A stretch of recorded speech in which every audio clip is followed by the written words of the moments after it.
Mesdames, Messieurs, bonjour. Dans l'actualité de ce mardi 16 octobre, la mobilité durable permet-elle de réduire les émissions de gaz à effet de serre? Nous accueillons donc aujourd'hui Sébastien Bourdin. Je vais donc le laisser se présenter. C'est à vous. Donc, Sébastien Bourdin, enseignant-chercheur à l'École de management de Normandie. Je suis docteur en géographie et chercheur associé au CNRS, et donc spécialiste des questions de développement durable. Vaste sujet parce que pendant longtemps on a parlé du développement durable et on pensait que le développement durable se limitait aux questions écologiques, et en fait ça ne se limite pas aux questions environnementales, mais ça inclut aussi le volet social et le volet économique, et notamment ces questions d'inégalité, de développement pour tous. Et de plus en plus, on retrouve une définition de plus en plus qualitative du développement durable, avec les questions liées au bien-être, à la qualité de vie. On s'aperçoit de plus en plus que les habitants, avant de chercher un métier, cherchent une ville dans laquelle elles vont travailler.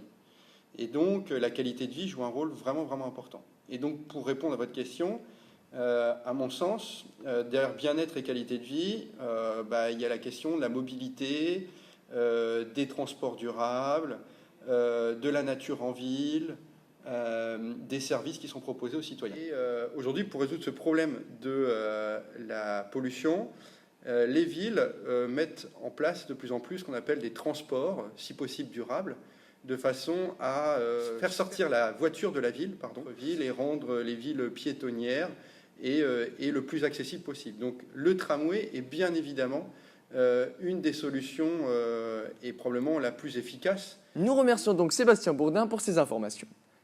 Nos journalistes sont allés à la rencontre des habitants de Caen pour recueillir leurs témoignages vis-à-vis du projet du tramway. Je pense que, à mon avis, c'est une bonne chose, du sens où les gens vont prendre moins leur voiture personnelle ou des choses comme ça. Je trouve ça bien parce qu'il me semble que le dernier tram consommait beaucoup et pour des raisons écolo, c'était pas top du tout. Donc pour ça, c'est bien. Surtout que les travaux sont un peu longs. Oui, c'est vrai. Oui, c'est aussi une question écologique, je pense que... D'accord. Ces interviews nous ont donc permis d'avoir une vision plus globale sur l'opinion des Canets sur le projet.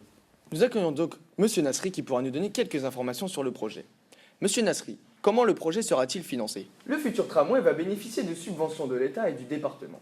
De plus, un autofinancement et un emprunt à long terme compléteront ce plan de financement.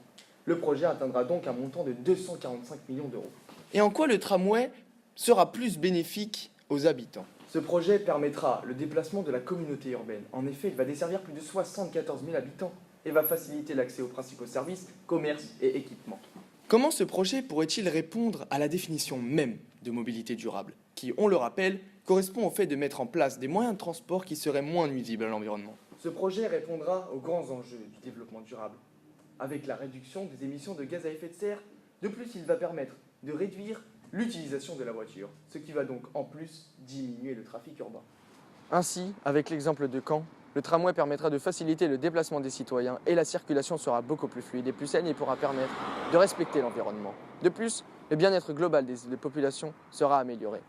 Cependant, même si le tramway paraît être une avancée, il existe de nombreux avis controversés. Selon certains habitants, il dénature le paysage et certains n'en ont pas l'utilité. Merci de nous avoir écoutés.